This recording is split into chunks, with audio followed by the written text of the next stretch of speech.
How's that? Okay, we're back. Welcome to our coverage of the SpaceX launch, which we have been looking forward to for quite a long time. And we are happy to be here. It's a big day. Things are looking very good down at the Cape. It's about 16 minutes, 30 seconds before launch. And the weather, which was a little iffy, is now looking just gorgeous. Clear, couple of scattered clouds. It looks fantastic. Sorry about the sound issue at the beginning. I had to switch SCE to aux, and that seemed to fix the problem. Anyway, here we are. So while we're waiting for the launch, it might be a good time to talk about something that I hadn't really fully realized until really just yesterday. Well, I guess Thursday and today. Yesterday and today, something like that. In any event, I'd like to just talk for a second about the Dragon Capsule and how remarkable it is. I hadn't realized how remarkable it is. It is essentially, to me, it's just like, oh, okay, a capsule, great. However, there's a lot about that capsule aside from the interior design, and we talked about that last time when we had the Scrub launch. But here's what's really remarkable about that particular configuration. It's two things about it, really. For those of you that are Apollo fans, you might realize that the Dragon 2 capsule actually is a combination of three elements of what had normally been, well, certainly what had been the Apollo configuration. It's the command module, so it's the capsule. It's got extensive maneuverability, so it's the service module, and it's also got the escape tower into it. So it's really kind of three in one. I had heard on the countdown earlier today that I don't know from what point this happens. I imagine they'll call it out, but at some point, well short of orbit, there is an escape to orbit option. The Draco engines around the base of the Dragon 2 capsule are powerful enough not only to clear the capsule in the event of an anomaly during the launch, but at some altitude, they're able to clear it into orbit. So abort to orbit is something that's very unusual. I remember, obviously, the space shuttle could abort to orbit because it had three main engines, and during a space shuttle launch, you would hear the controllers announce 2 ATO, which meant if they lost one engine, they still could get to orbit, and then 1 ATO, which means if they lost two engines, they could still get to orbit. And I don't know at what point in the mission profile the Dragon capsule no longer is going to be aiming for a splashdown in the Atlantic, or I understand from their recovery plans that the flight path goes actually quite a good deal north. That makes sense. You got to get to the space station. A lot of inclination on the space station. Way too much inclination on the space station. But you've got to look at the whole Atlantic Ocean, really all the way out to Ireland, I think, in terms of possibilities. But nevertheless, it is an extremely remarkably safe design, and the two Draco engines. I'm sorry, the cluster of four Draco engines. I think there's probably three in each of the four vents. Are amazing. Somebody in the comment section here, John Pershing, asked if anybody saw the Starship boom. The great thing about SpaceX and Elon Musk and the whole deal really is that they're not standing still. They had a lot of teething problems getting the Falcon going, the Falcon 1 and then the Falcon 9. I highly recommend, if you have a chance, to go to YouTube and watch how not to land a rocket. It's another great aspect about SpaceX is their ability to take criticism and deal with criticism and use criticism as an advantage and to learn from it. And that how not to launch or how not to land a rocket is really fantastic because it basically it's a collection of all of their failures, all of the catastrophic explosive failures in a row that they developed trying to get this remarkable ability to land a rocket on its own tail. So we had a situation where their next generation launch vehicle, Starship, was doing another pressure test yesterday, and it exploded on the pad, and that's quite a few of them in a row there.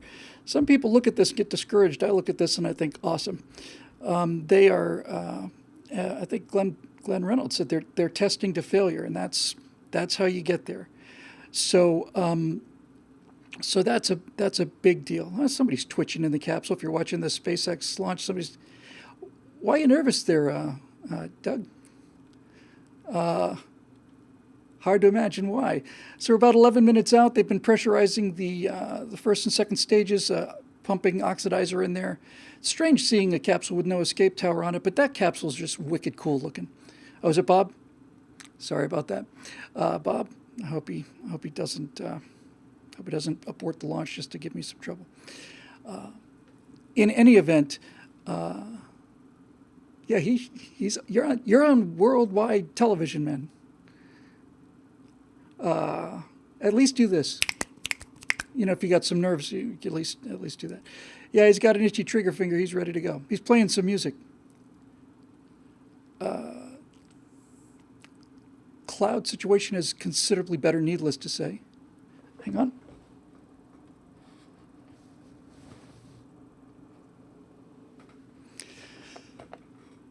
So I am just listening to the audio here. If you're watching this, obviously we're not co-streaming the launch. This is just sort of a color commentary. And if you aren't watching, you should watch it on the SpaceX channel. There were almost 2 million viewers while this was going on. So that's pretty impressive. Let me just bump the volume up a little bit on what SpaceX is saying, get a little better, because we're getting close. We're under 10 minutes now. So the real issue, of course, now in terms of safety is this. The escape system on the Dragon is by far, the most advanced escape system that's ever flown. And I remember several years ago, it might be as long as 5, 6, 7 years ago now, maybe even longer, there was an active discussion, active argument about whether or not to include an escape system at all. And SpaceX, as I recall, didn't want to do it.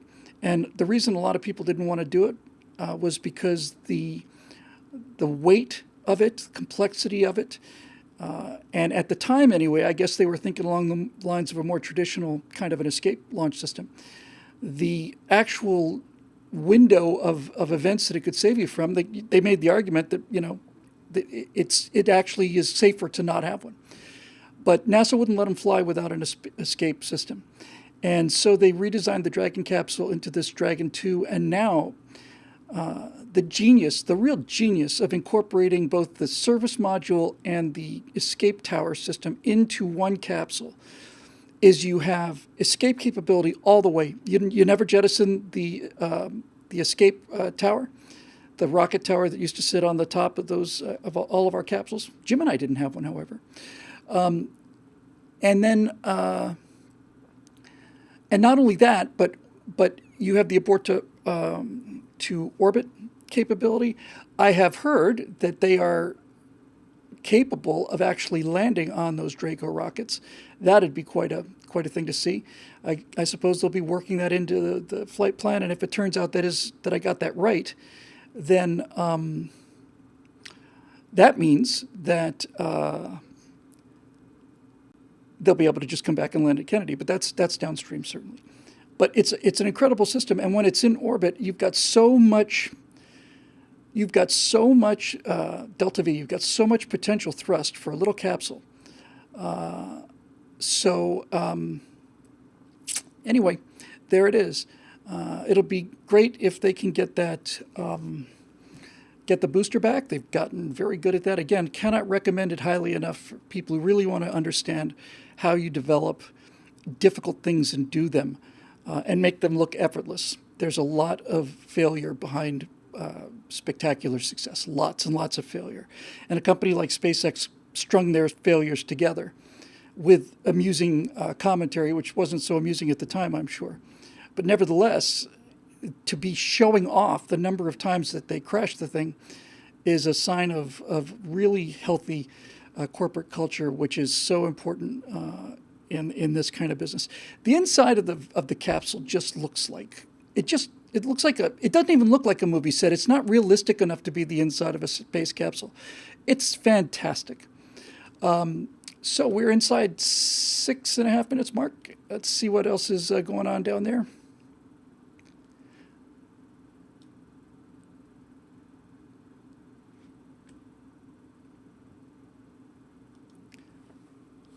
So they've put the basically finished fueling the both first and second stages. They're waiting for confirmation of the fueling of that. Now, if you look at the rocket on the left, if you're watching the SpaceX feed, it's an unusual configuration as well in terms of what we've seen in the past. Apollo was a 3-stage system. Atlas was a 1.5-stage system, very strange. Gemini was too, actually. But this particular configuration, you can see that black fairing there, about 2/3 of the way up. That is the fairing between the first and second stages. So it's actually they spend a lot of time with this first stage. And I guess that's because they're going to bring it back.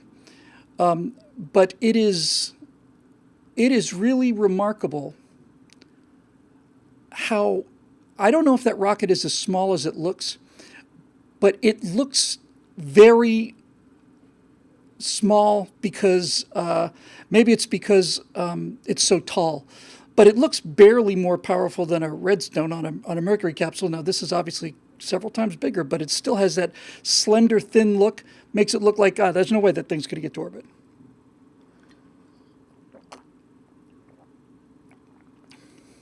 Inside of 5 minutes now. By the way, I don't know if you noticed this. I certainly noticed it. I have a keen eye for these kind of things. Look at the launch tower, and look at how elegant it is. But especially look at the access gantry. You can't really see it well from this position, but if you see the guys going into the ship, it's like they're walking down they're walking into a nightclub. It's in Apollo and Gemini, Mercury. It was painted red, orange girders. And very precarious looking. This looks like a passenger lounge at an executive airport for this. And almost 4 minutes to go, and just one more thing, and then we'll start paying more attention to the final minute or two. I went to the website for SpaceX last night, and I saw two things that absolutely astonished me. One of them was the ability to basically decide whether you want to go a trip to orbit or so on. You can start like booking reservations. But if you go to the SpaceX website, they've got something called Rideshare. And they will give you space on one of their launches. They've got these kind of modular bays, and you can put I think up to 125 kilograms into orbit for $1 million. And you just order it, and here's all of our launches, and here are the orbits we go to. It's set up exactly like you're booking a flight on Expedia, and that actually really, really impressed me. Because that was the first time I ever felt like, oh, so this is real now. Yeah, we got to launch on these. Here's the next 6 months. We got 8 launches between then, or 12 or something, and we're all going to SS0 orbit here, or SSO, and then we've got these bays available. You can have a big bay or a little bay, and here's what it's going to cost. And enter the number of kilograms. Here's the charge. It's like you could book one tomorrow. I bet you could too. Okay, so we're inside 3 minutes and Mark. So from now on, I'm going to be paying a little more attention to the feed, and then hopefully we'll have a great launch, and then we can talk about it once she gets into orbit.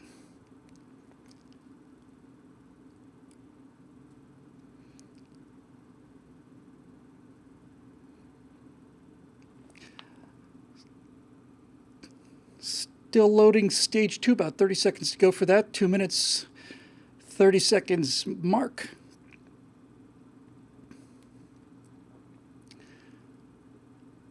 It's looking great. She just looks like a 21st. It looks like a 21st century operation. The tower is kind of cool and black and elegant, and the ship's cool, and yeah, it's. I have to tell you, folks, I didn't think I'd live to see this. I really did not.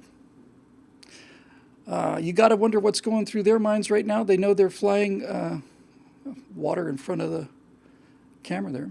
I'm going to switch this to another camera. What's that water? Not rain, certainly, is it? No, that's some kind of a rinse.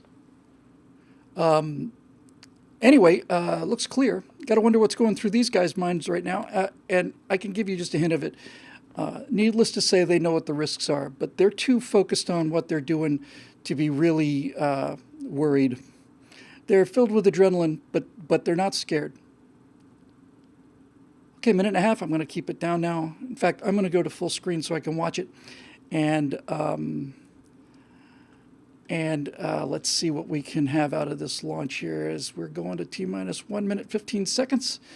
I'm going to be watching launch full screen now. Got the audio up. And here we go. Now, unlike other launches, T-minus 1 minute and counting, there is no room for the window. If they have to delay so much as 3 seconds, they scrub the launch. There are no delays. There are no built-in holds, nothing. They keep going or they don't go.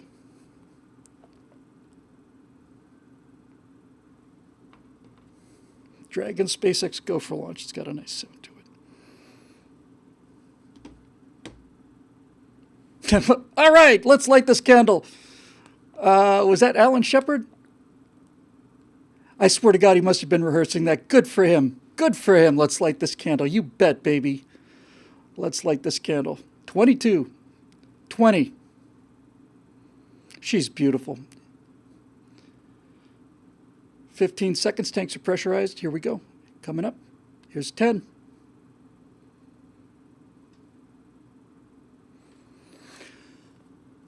Come on, baby. Water suppression system should be coming on any time now. Here it comes. Go, girl, go! God, that is so beautiful.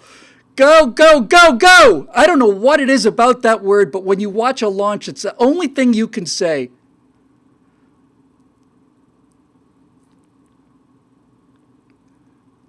"20 seconds into the flight, she's looking great. Just burned through a cloud layer. The black and white contrast paint give you an idea of how she's rolling, but she's not rolling at all. It looks like it was made for space.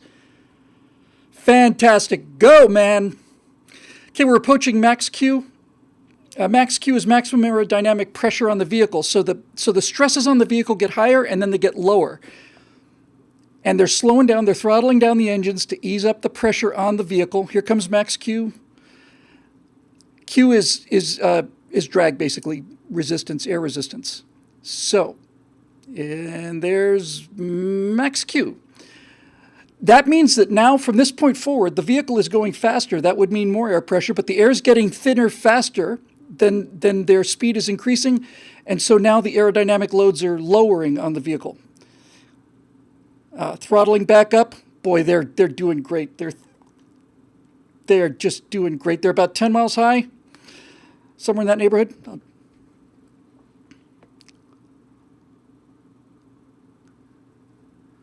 Look at those guys. Look at the capsule view. It looks like they're not even moving. There's no vibration, nothing. You can see the plume starting to change and broaden out now as it gets into the point where the air is so much thinner, it's not really compressing the plume. She's looking beautiful. Miko will be a big stage. Go, man. Go, go, go, go, go!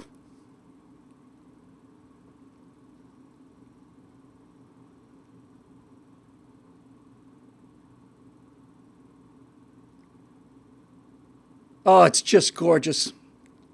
Yeah, all of the fiery effects of the plume are really a result of interaction with the atmosphere. So, as they're well out of the atmosphere now, they're out of 99% of it anyway. The plume starts to take on more of a kind of a space-like fan to it. So their fairing's going to come off, and that's going to give them a view.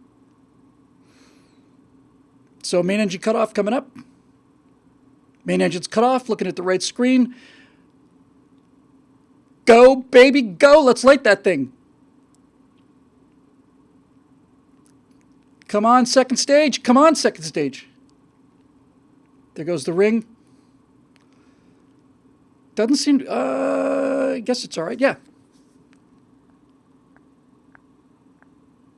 The second stage usually looks hotter than that for some reason, but look at how vibration free that capsule view is. It's like they're in a studio.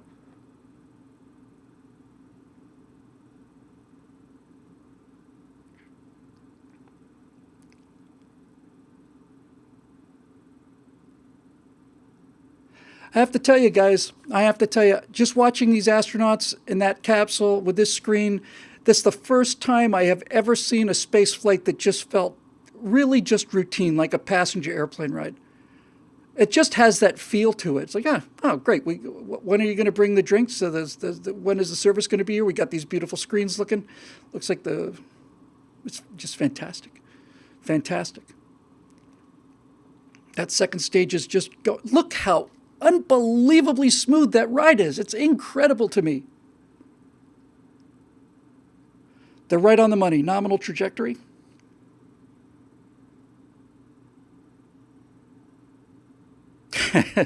SpaceX just said Dragon's pointed in the right direction. That's part of nominal trajectory. Yeah, it's probably the most important part. So stage 2 is looking good. Now, you saw how much bigger stage 1 was than stage 2. Stage 1 on the ground was about 2/3 of the vehicle. But if you think about how long the rocket actually burns, you'll see that stage 2 does most of the work in terms of duration. So much effort is necessary to get that vehicle not only out of the Earth's gravity, but to get it through the atmosphere. And that's why a base on the moon is so important. You not only have to deal with 1/6 of the gravity, you don't have any air resistance to fight. So you spend huge portion of your total energy just getting the first 10 miles in altitude and 20 miles downrange. So on the right, we're looking at the first stage booster, and it will make an entry burn coming up. Little puffs of reactor control there.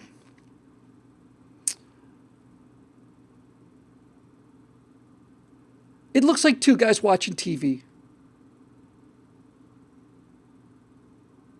Oh, that's just beautiful, beautiful, beautiful, beautiful.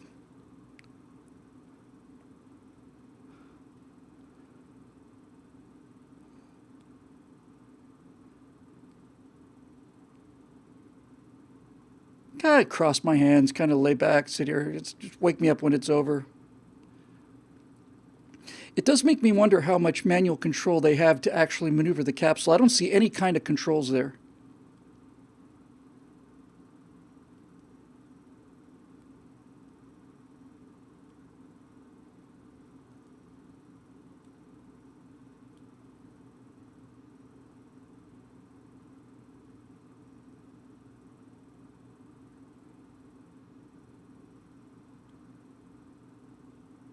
I thought that might have been the fairing, but I guess it's the housing for second stage. So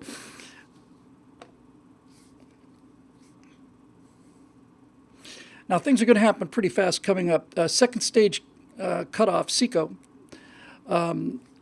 secondary engine cutoff, will happen, and almost immediately after that, the booster will start its deceleration burn for Cape Kennedy.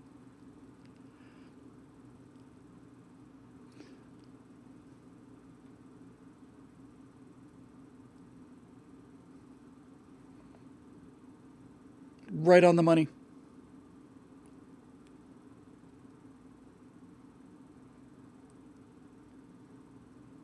Bob and Doug are having a good day so far. You see the reaction control system there on the right. The booster's preparing itself for its entry burn, and that's coming up in about 3 or 4 seconds. You see on the right, you'll see the main engine start on the entry burn to slow down the booster coming back. That is revolutionary what it's doing. Revolutionary.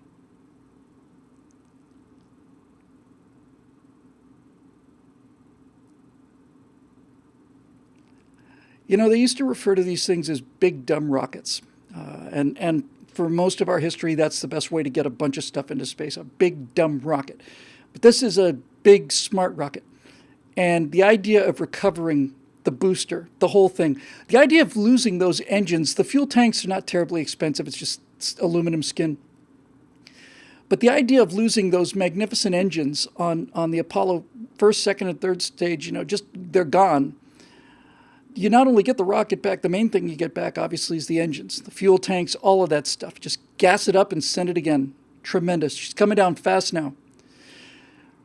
We're talking about the booster because the actual capsule ride is so boring, and boring is about the most optimal term you can have in a situation like this. If you have a boring flight, you are doing things just about perfectly. Looks like there's a lot of clouds over the Atlantic there, so the first stage is coming back. Oh, lost something.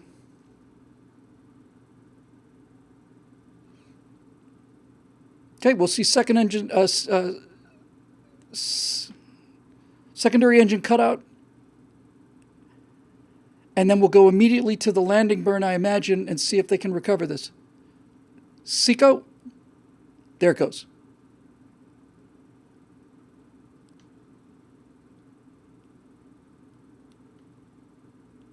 All right.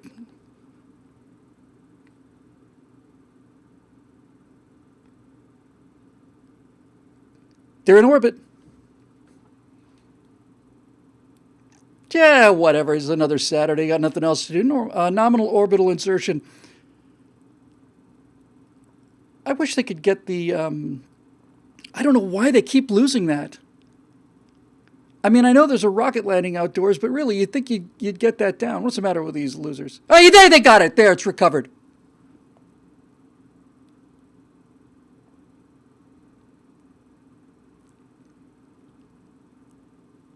Oh, that's fantastic.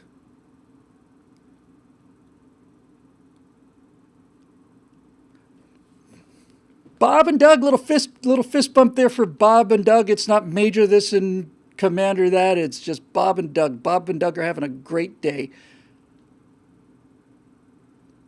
You can see from the straps that Bob and Doug are weightless. Now, these guys have both been there before, obviously. And it'll be very, very, very interesting to hear them compare this to the shuttle launches that they both experienced. Hey, there you go.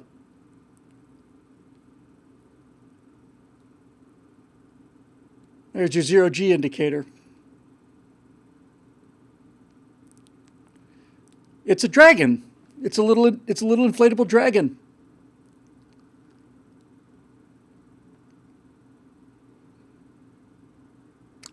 Again, can you imagine that kind of thing, having fun like that? I can't. I'll tell you who did have fun like that, and that was Burt Rutan. When Mike Melville got to orbit, or got into suborbit, got into zero-G, he opened up a box of M&Ms and they flew all around the capsule because it's really tough to show zero-G unless you got things floating around. It's a little thing, but notice the arms of the astronauts. See how they're kind of hanging out in front of them there? That's a result of weightlessness. They're no longer having to fight the gravity of their arms, and so those muscles are basically holding their arms out in front of them. Perfect flight. Perfect. So they have, you never really achieve orbit until you go halfway around the planet. You got to circularize the burn. Once you get enough energy to get into orbit, then you would come back and land basically where you took off, except you've got to get to the far side, and then you have to accelerate again, do a circularizing burn to circularize that orbit.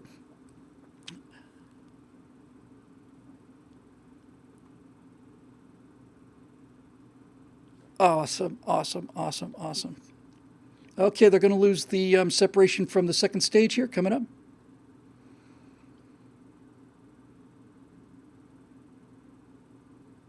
Should be gone. Come on, get the picture back. There she goes. Oh my God.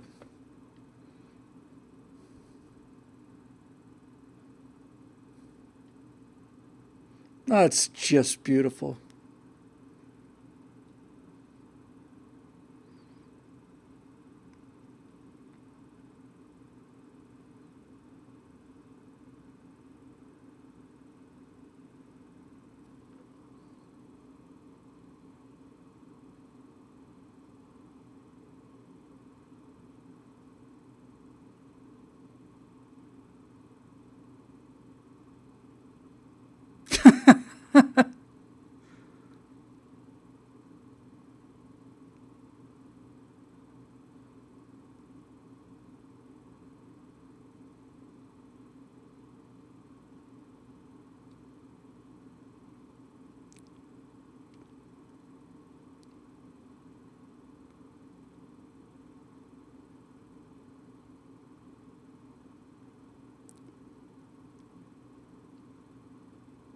I want to hear Elon.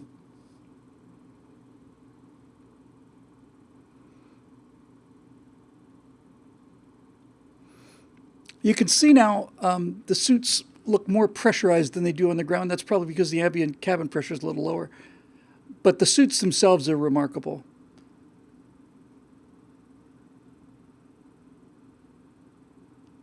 Okay, they can lose the nose cone. That means they must get a view here.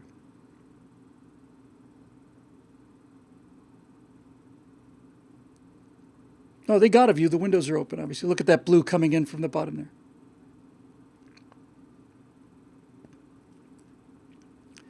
So look at the viewports there. You can see that the one on the right is looking down at the Earth, and the one on the left is looking out into space. You get some rough idea about the orientation of the capsule, just a primitive idea.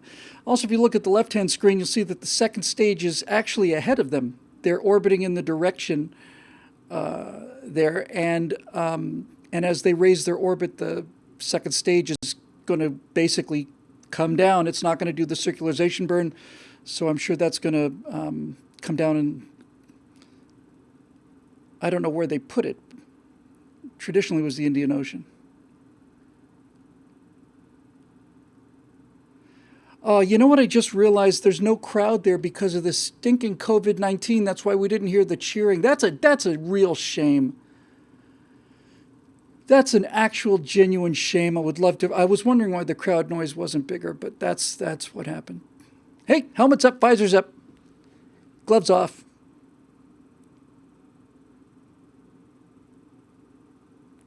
It's unbelievable. Okay, I'm going to come out of full screen here.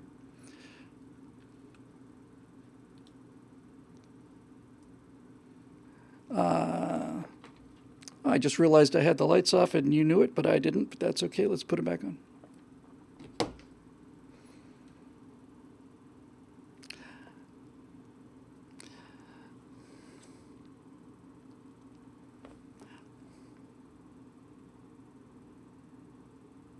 Just got a quick text here.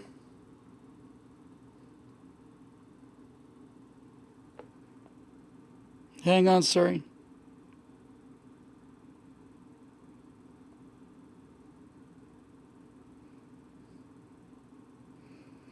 Well, folks, private enterprise. They have done something that the Chinese can't do. They've done something the Europeans can't do. They've done something the Russians can't do.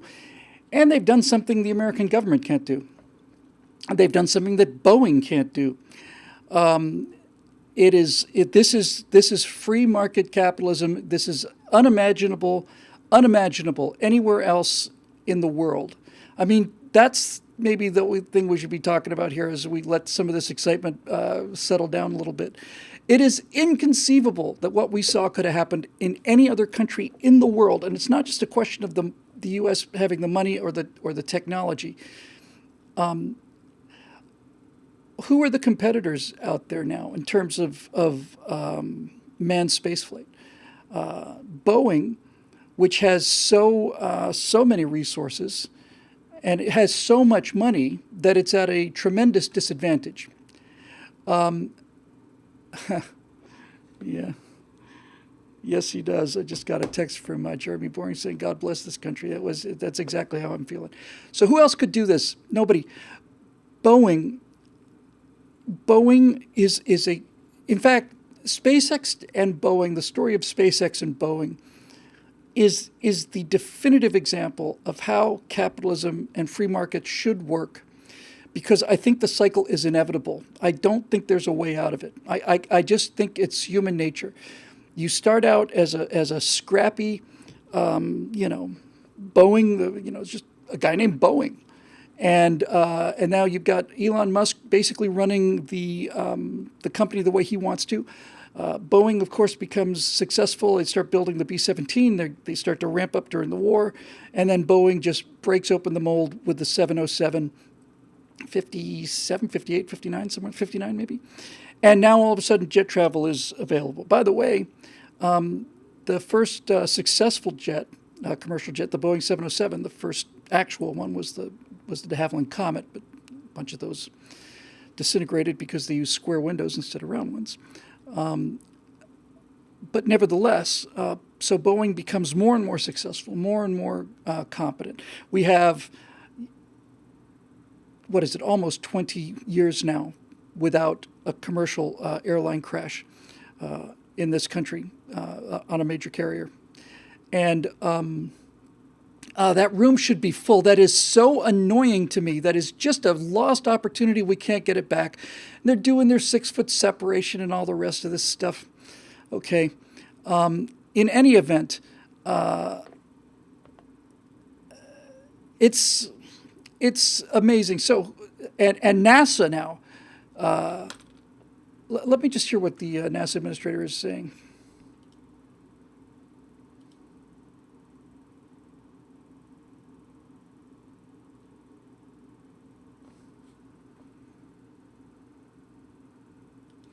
So this, all right, so I caught the guts of it. This Helios just said, don't worry, Bill, this is going to get a lot more common. But that's not the point. I don't want it to be, I mean, this was the one where there should have been cheering to the rafters, and I think SpaceX got robbed. I really do. But that's okay. Who cares? We're all watching this at home anyway. But what the NASA administrator is saying now is very important because, as I mentioned on the script broadcast a couple days ago, the NASA went from being a general contractor with Gemini, Mercury, Gemini, and Apollo, to becoming an airline manager during the space shuttle, to becoming an army of bureaucrats determined to keep people from outer space in the years after the space shuttle and before SpaceX, including SpaceX. They were simply bureaucratic red tape, and a number of people that I know in aerospace said that NASA's job is to make sure nobody gets into space except for NASA. There has been a top-to-bottom shakeup of NASA. There's been a top-to-bottom reappraisal of the space program and how we're going to do it. And when the NASA director says that they have the full support of the administration, you're talking about a guy who understands private enterprise. So this is not a coincidence.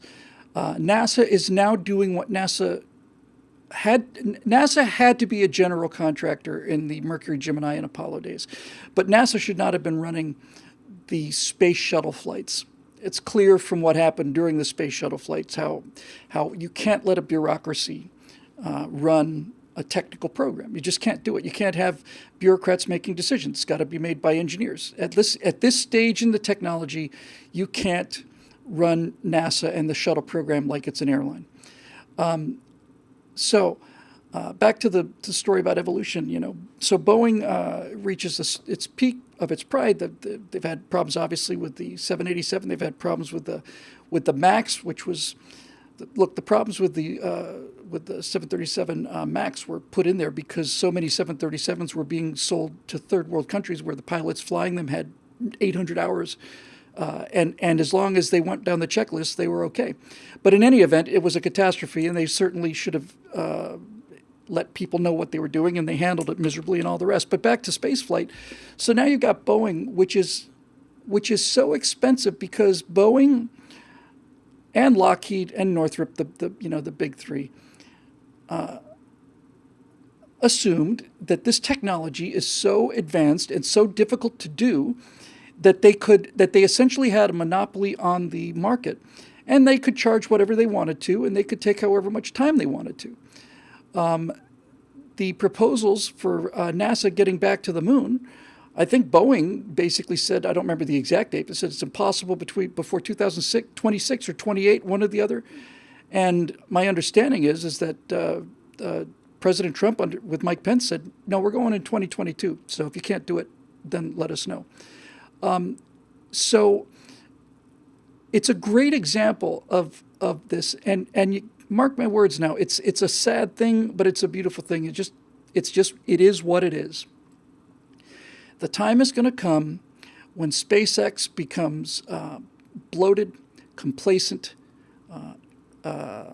arrogant, and no longer fun. And when that time comes, somebody else will move into that space, and they'll do it better.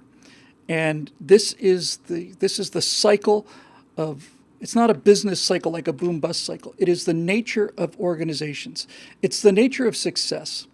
In fact, you could make a pretty compelling case that if you look at what happens with Boeing and SpaceX, you could make a compelling case that is kind of a small scale example of what's happening in society at large.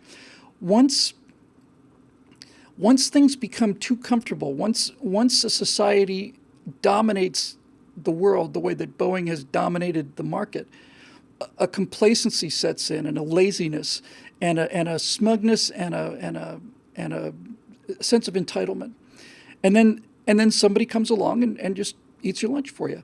Now, Boeing is developing the Starliner in conjunction with the Dragon. I actually think that's a wise policy, but I don't think it's going to last very long. Boeing's proposal for moon missions was rejected. There were 4 proposals, I want to say, that were accepted for lunar landing vehicle, and SpaceX had one, and 3 other unknown companies had one, and Boeing had one too. Boeing was rejected. They said, NASA said, by far, this is the least capable, most expensive system. So that's where Boeing is, and that's where Lockheed is, and that's where Northrop is. Most expensive, least capable systems. It's going to be, the future belongs to SpaceX. And who doesn't want to work for SpaceX? And let me say this, I was about to say it during the launch. I'm looking at the post-launch, so on and forth. Millennials, I got to tell you, I take it back. I take it back. You absolutely did it. It's tough for me growing up with the mission control guys and wanting to be one of them, and the whole, that whole Armstrong steely-eyed missile man thing. I wouldn't call anybody I saw today a steely-eyed missile man. I think that term has expired. And there's good and bad. Oh my God, William Shatner. Oh. And Bill Nye, the I can spell science guy. There they go. And by the way, folks, if you're still watching, they're not going in a van, they're going in an electric car. The Tesla's taking them out there in their own car. That's awesome. They walk down the same corridor that Armstrong and Aldrin did. Look at the inside of the boarding gantry there. And look at these guys, Mike. I hadn't seen them before. Good Lord. And there she goes. Perfect. Textbook. Oh, that's just a beautiful thing. Yep. So anyway, and there's the President of the United States and the Vice President. Pad ninjas. I hadn't heard of pad ninjas, but that's a beautiful shot too, with the vehicle assembly building in the foreground, that bright orange flare. By the way, folks, it doesn't come across on video. I've never seen it accurately. I can't explain this. You're just gonna have to trust me. There is no way to describe the orange of that rocket plume. It is so electric. On camera, it just looks like an orange line, but in real life, it leaps into your eyes. I can't describe it better than that. It just leaps inside your skull. It is so bright and so colorful and so beautiful. And if you haven't ever seen a rocket launch with your own eyes in person, you haven't ever really seen a rocket launch.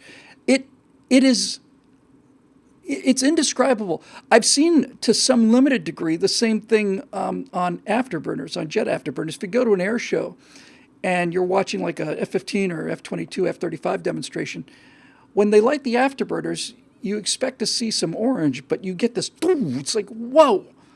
But this, I just don't know how this launch could have gone better. I really just don't know how it could have gone better.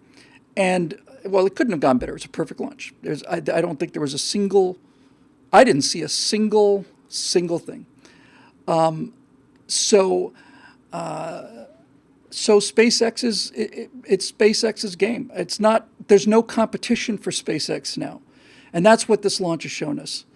This launch has shown us that SpaceX is in the 21st century, and China and Europe and Russia and Boeing are basically in the 20th century.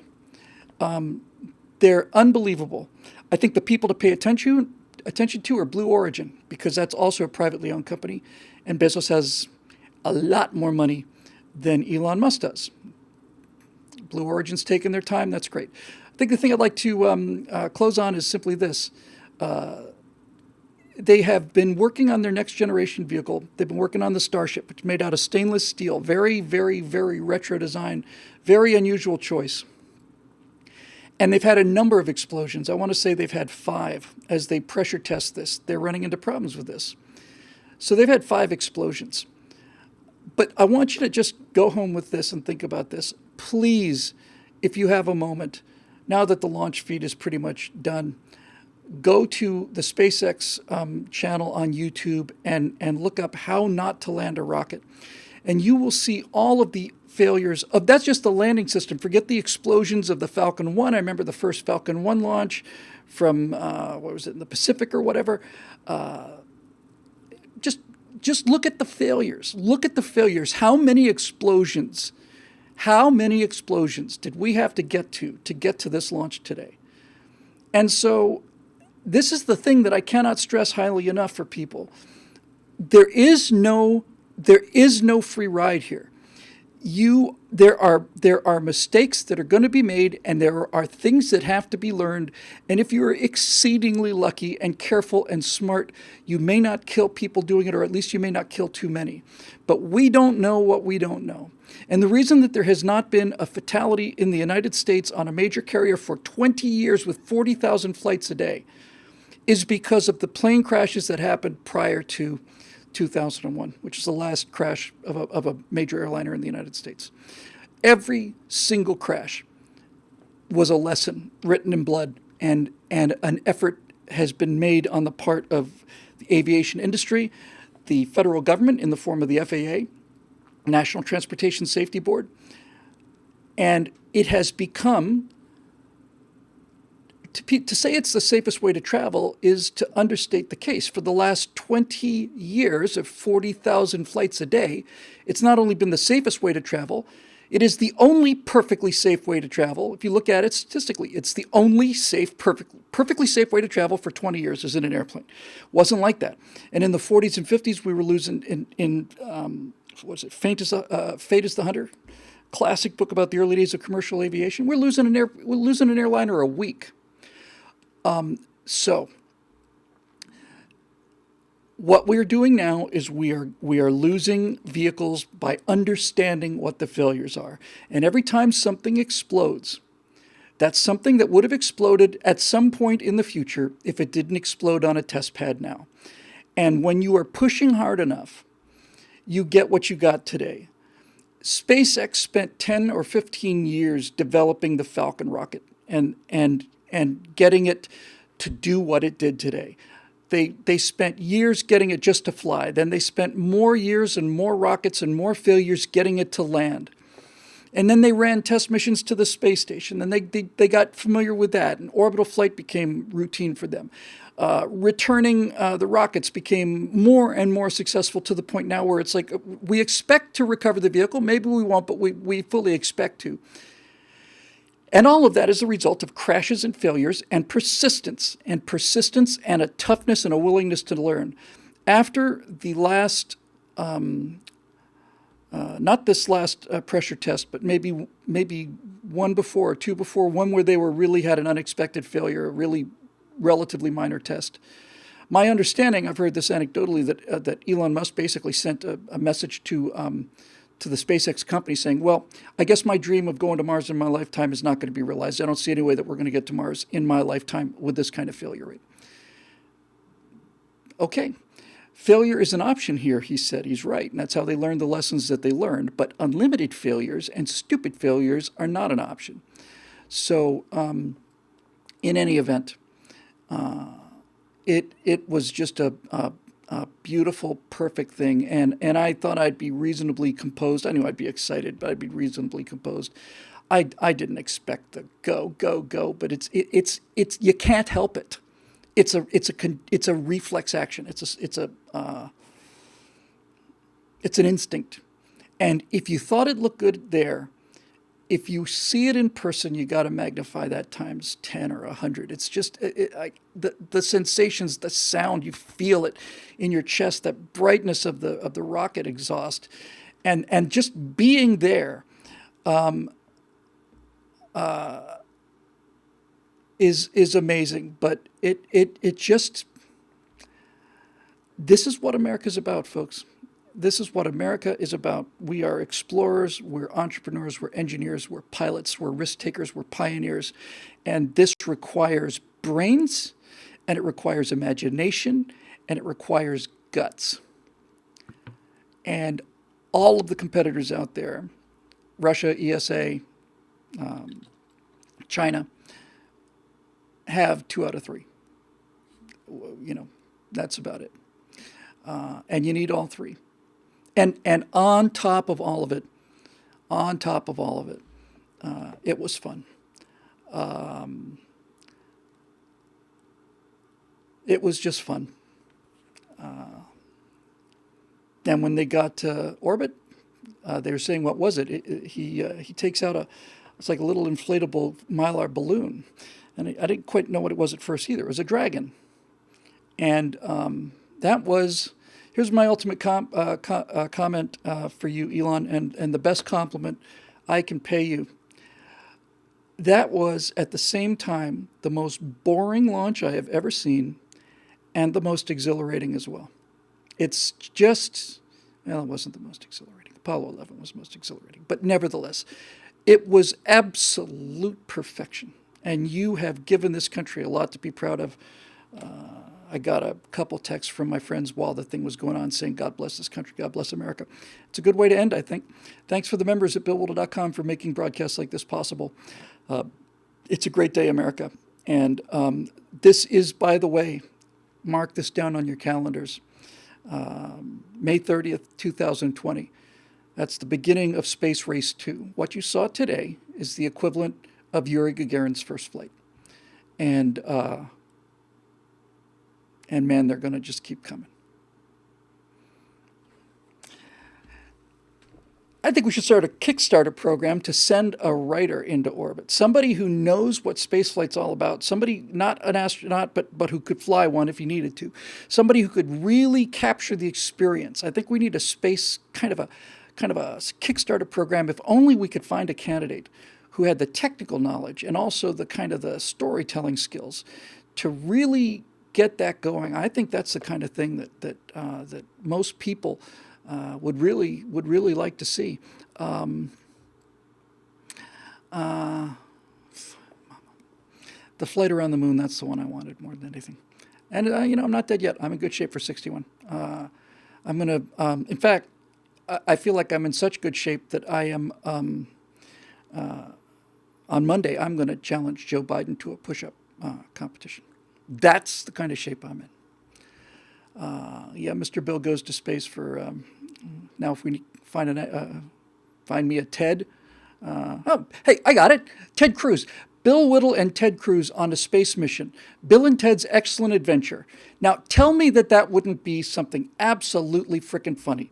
Bill Whittle, Ted Cruz in a Dragon capsule, just talking about how awesome America and conservatism is. That's it. Bill and Ted's Excellent Adventure. I think people pay real money to see that.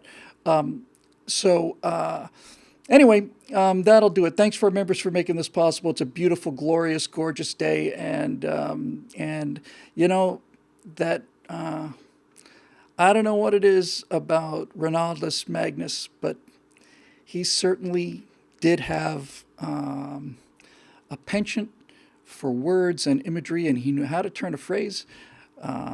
It's morning in America, and it always will be. Don't you ever forget it. We'll see you soon.